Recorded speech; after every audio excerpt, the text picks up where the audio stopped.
India versus England. The ODIs also begin. The series begins on the 16th of June. There's a 3 ODI series happening in Southampton, Lords, and the Chesterley Street. Neha, World Cup here. In fact, we've got a World Cup in about 3 months' time. This is almost now or never station. So India is going to be an interesting case because again we'll see a change up top. We'll probably have Pratika open with, not probably, we will in all fairness see Pratika open with Smriti Mandana as well. Jamie probably coming in at 5, and then probably 3 you have Harleen, 4 you have Harman, and the rest of the combination, we will have to see how that sort of pans out. But I think moreover for England too, right? They're going to just have a lot to prove, right? Because we see the return of Nat Silverbrand. No assurance if she's bowling or not, but England makes up for it with the rest of their pace bowling department as well.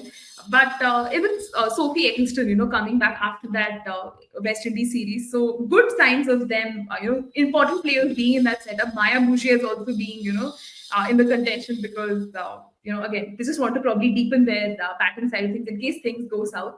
So all in all, yeah, it's going to be quite an interesting series, but very tempted to give India the edge right away, considering, the past baggage and a little bit of how, the momentum is clearly in India's court. That'll be interesting, of course, with how the way the T20 series has panned out. I'm pretty sure a lot of fans and critics would now be probably favoring the Indian side. Talking about the squad themselves, let's have the England squad out first. Yeah, talking about the squads themselves, of course, with England, most names picked themselves are fairly obvious that way. Not too many changes. Tammy Beaumont, Maya Boucher, Sophia Dunkley, Amy Jones being the batters. You've got Nat Silverbrand. Again, we don't know if she's going to be bowling or not. Alice Davidson-Richards, the bowling all-rounder. You've got Charlie Dean. Emma Lamb makes it to the ODI squad like she was against West Indies as well. Emma Lid, Lauren Bell, Kate Cross, Sophie Eccleston, Lauren Filer, and Lindsay Smith to boot. So this is the squad they've gone ahead with. We've already spoken about, the likes of Sarah Glenn and all missing, but he kabhi us pe zyada focus nahi karenge. Neha, first 11, let's directly go into that. With England, we know Danny Whitehodge doesn't open in this format. It was Maya Boucher and Tammy Beaumont who was opening for the longest time, but we saw in the West Indies series, it was Amy Jones who was promoted. Maya wasn't given a chance then, and she really took that opportunity with both hands. 2 centuries in the 2 games she opened. Once again, does she slot back at the top, or do you see Maya coming in? Kya lag raha hai? Honestly, actually, this is such a tough one because Maya Boucher, right, to her credit, has been doing so well for Hampshire in the domestic side of things, beaten that one-day side of things, and now, the ongoing Vitality Blast as well. So it's going to be a tough one for England because in all the opportunities she did get for England, it had been that sort of a, tipsy-turvy sort of a situation where she wasn't able to maximize the most. But at least I think for the sake of consistency and, rewarding how Sophia Dunkley has been doing, they'd probably still be tempted to, have her open, right? I think that would add like a lot more balance to their playing 11, considering how she has been doing. And I always felt that Sophia Dunkley is probably better suited for the ODI side of things. Although T20s, I just feel like she slogs a lot and all of that. And correct me if I'm wrong, Sophia Dunkley did just open for that final ODI, right? Yeah. And in the other ones, we did have the interesting combo of Tammy Beaumont and Amy Jones opening, which was probably just an experiment then. But do you think, Akshay, that they will sort of persist with this opening combo, whose numbers have obviously benefited a lot from the West Indies series? But do you think it's like a permanent experiment? Yeah, you can't deny the fact that they had 2 crazy opening partnerships, to say the least. Tammy and Amy Jones, we were talking about this then as well, right? Ki their average versus Australia and New Zealand, and versus Australia, India, and New Zealand, and the other side, it's just poles apart. But given that Amy Jones also did not do herself any wrong by scoring 2 consecutive tons, they should, just as the incumbent, there's no reason not to persist with her. Sophia Dunkley का मेरे को पता नहीं वो खेलेगी भी कि नहीं, मेरे को देखना है, like how are they looking at this? खेलेंगी, I mean at the top, that is, sorry, of course, because when I look at how the squad shapes up, Tammy Beaumont, of course, there are no 2 questions about it, she will open for them. Nat Silverbrand at 3 also is a given. That's where I'm having Amy Jones at the top for now. Nat Silverbrand at 3/4 4 is where she bats, because number 3 last time it was Emma Lamb over there, who played versus West Indies. So if they stick to that itself, and so then Emma at 3, Nats have Brandt at 4, Sophia Dunkley, Alice Capsey at 5 and 6. But this is where it becomes tricky, because then they not play Danny White Hodge. Now Alice Capsey has also gotten herself into a rut. Sophia Dunkley will be an interesting choice. She's done pretty decently in the T20I, so I'm guessing she will hold on to her spot. So Alice Capsey ke badle, I wouldn't mind trying Danny White Hodge. Trying as in care. Danny White Hodge is anyway a number 5, number 6. She is your middle order batter in ODIs. So just bring her back in, because Alice Capsey has genuinely done nothing. Fielding तो वैसे भी हमने बात किया, bowling maybe she's hardly added any value, batting maybe we've not really seen much throughout this series. That's why I would probably then go ahead with Danny White Hodge and hope that that experience at least helps them somewhere. I would then have Sophie Eccleston at number 7, 8, 9, 10, 11, Charlie Dean. I would go with both the Lawrence, and I would go with Kate Cross, of course, at number 11. Charlie Dean मेरे को देखना है, because I know that she wasn't a part of the West Indies series. Lindsay Smith had a crazy run over them, so I want to see how do they go about it.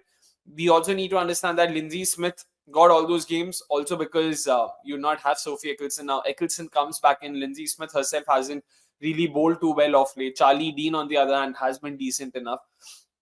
तो मेरे हिसाब से तो भाई they might just go ahead with Charlie Dean ahead of Lindsay Smith to have a proper off-spin option. Alice Capsey would go out for me, so that off-spin option would also be needed. That's why Charlie Dean would come in. So yeah, this is my 11. Once again, to be clear, I would go ahead with Tammy Amy. Number 3, Emma Lamb. Number 4, Nats Brandt. Number 5, Sophia Dunkley. Number 6, Danny White Hodge, or vice versa. Number 7, Sophie Eccleston. 8, 9, 10, 11, I would have Charlie Dean, Lauren Filer, Lauren Bell, and Kate Cross. Neha, thoughts? Agree, disagree? Yeah, actually, I mean, it does look like quite a formidable playing 11 there. Slightly different from what I did have in mind. I mean, if you're bringing in that sort of an enforced change where you wanted to bring in Danny White Hodge in place of Alice Capsey, right, there briefly. I was also thinking, how about someone like an Alice Davidson Richards, right? Again, did well domestically. I think, the kind of performance she did put in, I think, if I'm not wrong, for Surrey was quite formidable. So I think if, we could somehow fit her into the scheme of things, because at times, Alice Capsey just feels like a fourth fit into that setup. But I think in all fairness, England would be very tempted to go ahead with Danny White Hodge. Obviously comes in with that sort of performance as well, but slightly left field choice. I would be tempted to get an Alice Davidson Richards, just beef up that batting department, because Danny White Hodge, in all fairness, has been struggling quite a bit. And if she's not batting up top, coming in that much later in your ODI setup, again, it's just pressure on her to perform and deliver those runs. And you have someone like an Alice Davidson Richards who can score those quick cameos, get you those runs. So I'm just slightly tempted to go in with that sort of an option and explore where it goes. And even with the idea of, I think you mentioned bringing in Charlie Dean, right, in place of Lindsay Smith. Again, just feeling a little tempted to give Lindsay Smith another opportunity in this series to just see, how she can sort of perform. Because in the West Indies series, she did really well. But come the India series, the T20, like as the first few games were not ideal for her. But I feel, she can find her groove in the ODI like side of things. And even in the pace department, I think, yeah, with Lauren Bell and Lauren Filer complemented by Kate Cross, definitely makes it quite formidable in that sense. England will definitely miss the services of Sarah Glenn, but then when you have Sophie Eccleston come back, I don't think there is a lot to complain. So with Lindsay Smith, again, I think her inclusion kind of, again, would make it probably two left-arm spinners, right, for England. So that's why maybe Charlie Dean can warrant a place in the side. But interesting time for England. At least they have so many options to consider from. Hopefully they can figure out that playing 11. But yeah, I think Akshay, I think what you said, they would probably stick to the playing 11, almost similar to the playing 11 that you suggested, but wouldn't be surprised if they bring in a couple of those changes, because the series versus West Indies, the series versus India, obviously two different challenges. But the Tammy Beaumont and Amy Jones experiment up top is something I'm very interested to see if they sort of, persist with it. And from the looks of it, they might be tempted to go ahead. Yeah. That is an interesting name with Alice Davidson Richards. It's just that I don't know if she's going to be much of a batting upgrade. Sure, she'll add value with the ball. But I think for England, it's imperative that they beef up their batting. And that's why Danny White Hodge, all things said and done, if I need a batter at number 6, would I pick Danny White, Hodge, or Alice Davidson? I would have to say DWH over there. And if they really want a pace bowling all-rounder, to just have that sixth option, because in the 11 that I built, it's only 7, 8, 9, 10, 11 who would bowl. Danny White, Hodge doesn't really bowl now, so up top there's no one else, because Nat Brandt is also in all likelihood not going to bowl. Given that, if I have to consider, then I'd much rather bring in Emma Arlett ना, क्योंकि उन्होंने तो दिखा है, उन्होंने West Indies के सामने भी तो अच्छा किया था. So I'd rather bring her in, but once again, Emma Arlett at 6, Charlie Dean or Sophie Eccleston at 7 and 8. That's a very weak batting lineup that hardly has any depth. All the three of them can handle themselves, but all the three of them will be batting a position higher. So that's why Danny White, Hodge at 6 would ensure Sophie or Charlie at 7, Sophie at 8, which I still think is a position too high, but that's the least they can do without, sort of affecting their batting too much or their bowling too much for that matter. So this is how I would go about it. Had Nat Brandt been fit and raring to go, if she were able to bowl, then I think these questions or conundrums wouldn't have existed. But yeah, they will have to just live with it and hope that she gets fit soon enough, which she will. Pretty sure 100 maybe wo bowling karengi, so World Cup maybe wo karengi. But for now, this is the squad I would go with. Maybe take that risk with just 5 bowling options and see how it pans out, because we're not talking about 5 duds. We're talking about Kate Cross, Lauren Filer, Lauren Bell, Charlie Dean, Sophie Eccleston. All 5 of them are good, experienced, strong bowlers in their own right. So yeah, I like, if my 5 women bowling attack is looking like this, I don't mind taking that punt कि भाई इन्हीं 5 bowler से 50 over कराएंगे. So that was that from the England squad. India squad की बात करते हैं. Neha भाई, what are your thoughts? Yeah, I mean, the India squad too, right, wasn't very different from the T20 side of things. But that's what, just very excited to see how, just looking at the batting department, you have Smriti Mandana there, Yastika Bhatia as probably, your backup keeper. You have Harleen Deol, we have Richa Ghosh, Tejal Hasabnis, Pratika Raman, and Jemima Rodriguez. Again, looks like a very, very solid batting department. I think just if we even look at how we're going to build that India playing 11, it almost picks itself, right? You have Smriti Mandana and Pratika Rawal opening. You have Harleen coming in at 3. Harmanpreet Kaur coming in at number 4. You have Jemima coming in at 5. Tempted to go there with Richa, obviously, at 6. Yeah, almost a given at this point. A little bit of a heart does go out to Tejal Hasabnis. Has been doing really well, but this is just that sort of a side where we don't know where to fit her in unless you know. Exactly. So you see, right, how formidable the batting department is, and I think I'm not even qualified enough to talk, about how formidable this batting side does look. Considering they come in with that sort of an experience, having done so well in 2022 and so well even in general. Now comes the interesting conundrum of who will be the all-rounders and eventually the bowling attack too. I think Amanjot Kaur has really made a case for herself, right? Has done so well in the T20I series, has done well for India in the past series as well. So I think she would definitely, probably be number 7. And I think you can probably go with Deepti Sharma, Sneh Rana, and then you obviously have Arundhati Reddy and Sri Charni. That makes it 11, right? So at least for me, the playing 11 kind of shapes up like this. India again has a lot of options.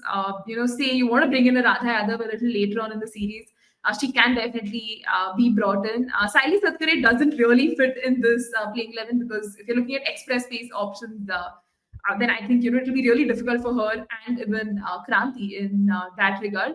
But yeah, actually, I think for me, the Indian playing 11 literally picks itself. Not a lot of concerns in that regard. And hopefully, yeah, they can sort of, just bring in that same jazba from the T20 series onto this ODI leg. Yeah, basically, more or less the same 11 that played the Tri-Series final, if I'm not wrong, a few months ago in April, the Sri Lanka, South Africa, India Tri-Series. And from the T20 setup to the ODI setup, that makes it just the one change. The one change that we also want to see in the T20 setup, Harleen Deol, the batter, comes in at 3 instead of Radha Yadav, the all-rounder. And yeah, it is interesting that the ODI T20 squad is basically the same. I mean, the playing 11 is basically the same, which is fine. I mean, it is white ball cricket at the end of the day. So understandable. And I hope that it sort of stays this way as well going forward. Of course, once your first choice players do come in, you would see them replace whoever's in the setup right now. But agree with you, Pratika, Smriti haven't done anything wrong. Harleen, Harman, Jenny, Richa, and Amanjot, that's a very solid middle order there with all of them in some shape or semblance of form, 8, 9, 10, 11, you've got Deepti, Sneh, and then Sri Charni and Arundhati Reddy. I think that's not too bad in terms of batting depth as well. If you've got Deepti Sharma at 8, Sneha Rana at 9, Arundhati at 10, Sri Charni at 11. Deepti Sharma is format में तो मेरे को tension नहीं. She'll have the time to just nudge singles and all of it. वो pressure नहीं रहेगा of scoring at a brisk pace. So that will definitely favor her. And on the bowling front, once again, which means they will be leaning in towards the spinner side of things, which is their strength. So they will be going ahead with 3 spinners instead of 4 in kaun hai bhai? Sneha Rana, Sri Charni and Deepti Sharma, and you've got Amanjot and Arundhati. The only downside to this is we were talking about how this would mean they'll have just the 5 bowling options, and that's where if T20Is may 5 bowling options might seem less in ODI, so it's almost lacking. So that's why having that 6 bowling option becomes very important. Now, who do they look at for that 6 bowling option will be interesting. So do they then potentially look at bringing in Radha Yadav, sticking basically to the same T20 11 for the one days as well? Because Jemmy has been promoted to 3. So क्या वो ODIs में भी फिर Jemmy को 3, Harman को 4, Richa को 5 में भेज के, Amanjot at 6 of course. Then number 7 can be Radha Yadav, can even be a Saili Sadgari if they think they need another pacer. So I want to see how do they go about it, because I do feel personally that 5 bowling options might be a tad too few. They need someone else, and Saili Sadgari is the only option they can try. Kranti Gaud is an out-and-out bowler, so doesn't really add value there. So देखना पड़ेगा. You might think of options in the first 11 or in that top 6 itself, but यार Harmanpreet the bowler तो पता है, Harmanpreet the captain doesn't trust much. Pratika Rawal, Jemmy, ये सब हैं. मतलब on paper they do bowl right arm off break, but I don't even with Pratika, whatever we saw. Neha, you really think that she can do something? I mean, honestly, Akshay, it will be difficult to expect a batter who can bowl a little to, kind of fill in the spot of that 6th bowler. But this is just an idea I was thinking of, probably have Harman bowl a few overs if needed. The situation is really going out of hand. You can have Pratika Rawal also, come in and chip in with those few overs. Smriti Mandana would be a little bit of a stretch because I think in the series versus South Africa, we saw that odd wicket coming in, but then obviously can't be looked at as that sort of. You got Laura Wolfhard, right? Sunelis. Oh, Sunelis, acha. Yeah, and even Jemima, right? We do see her roll her arm a little bit in the domestic side of things, but internationally, though, we haven't seen that. In all fairness, India would really trust their 5 bowling options to get the job done, because anyways, they're going to expect that, belter sort of a wicket. So a lot of runs on display, I think, for both teams, and a lot of runs for the taking, so to say. I don't think India would be too worried about that, but if needed and they really, really want that 6th bowling option, then I'd probably see someone like, as you rightly said, Radha Yadav coming in and it kind of, just rejigging that entire, bowling side of things and the entire team composition at large. But at least for the first ODI, I think we can agree that, India will probably go in with the conventional 5 bowling options and then see, if needed, who from the batting department can probably just chip in a few overs. Yeah.